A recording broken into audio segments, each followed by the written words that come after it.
थोड़ी सी बारिश होगी तो हम खुद ही कह देंगे कि आप जाइए, क्योंकि ये भी इस्लाम नहीं है कि किसी को मुसीबत में डालकर हम अपनी स्पीच देते हैं और लोगों को भिगोते रहते हैं। ये भी इस्लाम की तालीम नहीं है, इस्लाम इसके भी खिलाफ है। तो मेरे भाइयों, एक रास्ता ये हो गया, जिसकी जबान से आखिरी जुमला निकला ला इलाहा इल्लल्लाह और उसके बाद उसका इंतकाल हो गया, तो वो आदमी कहाँ जाएगा? जन्नत के अंदर जाएगा। आइए थोड़ा सा समेटते हुए अल्लाह के नबी ने सहाबा की मजलिस में फरमाया, बुखारी शरीफ की रिवायत, मेरी उम्मत के 70,000 अफराद जन्नत के अंदर बगैर हिसाबों के होंगे। नहीं पता नहीं कौन लोग होंगे। नबी अकरम को जब इसकी इत्तला मिली तो अल्लाह के नबी सल्लल्लाहु अलैहि वसल्लम ने आकर दोबारा फरमाया, 70,000 अफराद जो बगैर हिसाबो किताब के जन्नत में जाएंगे। अल्लाह उनसे कोई हिसाबो किताब नहीं लेगा, बगैर हिसाब किताब की जन्नत में जाएंगे। हुमुल्लज़ीना ला यततय्यरून अल्लज़ीना हुम ला यततय्यरून, ये वो लोग होंगे जो बदशगुनी नहीं करते होंगे। बदशगुनी जानते हैं ना? आज कौन सा दिन है? जुमेरात। आपने कोई काम किया पूरे हफ्ते, बड़ी प्रॉफिट हुई, जुमेरात के दिन आपने कोई काम किया, आपको नुकसान हो गया। क्या हो गया यार, जुमेरात के दिन नुकसान हो गया मेरे कारोबार में। आपको फिर पूरे हफ्ते मेहनत की, फिर आपने मेहनत करके फिर कमाया, पूरे हफ्ते आपको बड़ी प्रॉफिट हुई, लेकिन फिर दूसरी जुमेरात आई, आपको फिर कारोबार में नुकसान हो गया। अब आप कहने लगे, अल्लाह पहली जुमेरात में भी हमको कारोबार में नुकसान हुआ, इस जुमेरात में भी हमको कारोबार में नुकसान हो गया, अल्लाह ये क्या हो रहा है मेरे साथ? आपने फिर कारोबार किया, फिर आप कामयाब हुए, लेकिन फिर जुमेरात आई, फिर फंस के आया, आपके कारोबार में फिर नुकसान हुआ। अब आपने कहा नहीं, जुमेरात का दिन हमारे लिए बड़ा मनहूस दिन है, अब जुमेरात के दिन हम काम नहीं करेंगे, हमारे लाखों का नुकसान हो जाता है, आज के बाद जुमेरात के दिन हम कोई कारोबार ही नहीं करेंगे।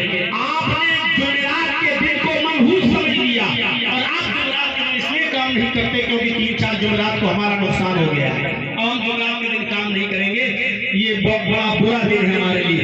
ये है बदशगुनी, ये बदशगुनी। बदशगुनी जानते हो?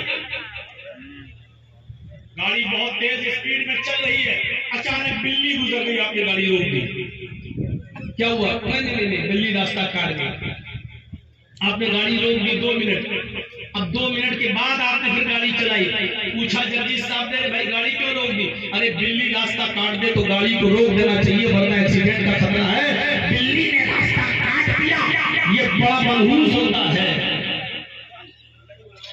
बड़े बड़े शराबी, जुआरी, कबाबी, एक से एक बड़े धोखेबाज और बड़े बड़े जालिम हमारी गाड़ियों के सामने रोज गुजरते हैं, रास्ता मनहूस नहीं होता है। बिल्ली बेचारी जो अल्लाह की एक मखलूक है, अल्लाह ने उसको पैदा किया है, वो रास्ता काट दे तो आप कहते मनहूस हो गया सफर, रास्ता काट दिया, गाड़ी रोक देते हो।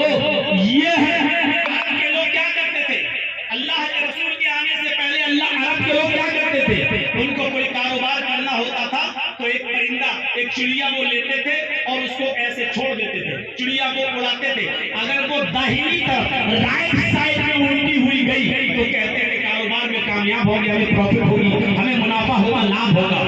और अगर वो चिड़िया बाएं तरफ चली गई, वो परिंदा बाएं तरफ लेफ्ट साइड चला गया तो कहते हैं हम काम नहीं करेंगे, हमें नुकसान होगा। ये वो चिड़ियों से बाल लेते थे, बदशगुनी थी। तो फरमाया मेरी उम्मत के 70,000 अफराद बगैर हिसाबो किताब के जन्नत में जाएंगे। वो कौन होंगे? अल्लज़ीना हुम ला यततय्यरून, जो बदशगुनी नहीं लेते होंगे, वला यस्तरकून, जो झाड़ फूक नहीं करते होंगे। झाड़ फूक, मौलाना साहब, जर्जी साहब, नमाज पढ़ के निकले, मेरे बच्चे पे जरा दम कर देना, मौलाना साहब बैठ जाइए। बहुत से लोग बेचारे मुंह में पान खाएंगे, तंबाकू वाला,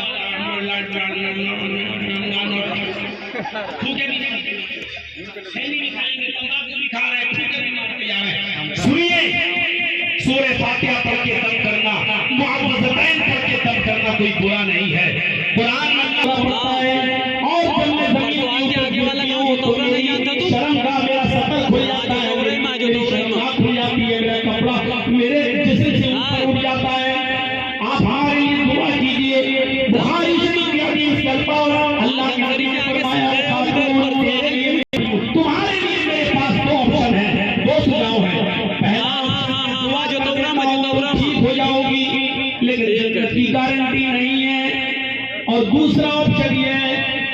बीमारी में तुम रहो और सब्र करो लगे जन्ना। अगर इसी बीमारी में सब्र की हालत में तुम्हारा इंतकाल हो जाता तो अल्लाह के यहाँ तुम्हें जन्नत मिलेगी। अब बताओ तुम्हारे लिए मैं दुआ करूं, अगर दुआ करता हूं तो जन्नत की गारंटी नहीं देता हूं, लेकिन तुम सब्र करती हो इस बीमारी में और उसी सब्र की हालत में इसी बीमारी में तुम्हारा इंतकाल हो जाता तो तुम जन्नत में जाओगी। उसने कहा अल्लाह के नबी मैं सब्र करूंगी, मुझे जन्नत ज्यादा प्यारी है, लेकिन इतनी दुआ कर दीजिए कि जब मैं जमीन के ऊपर गिरूं तो मेरी शर्म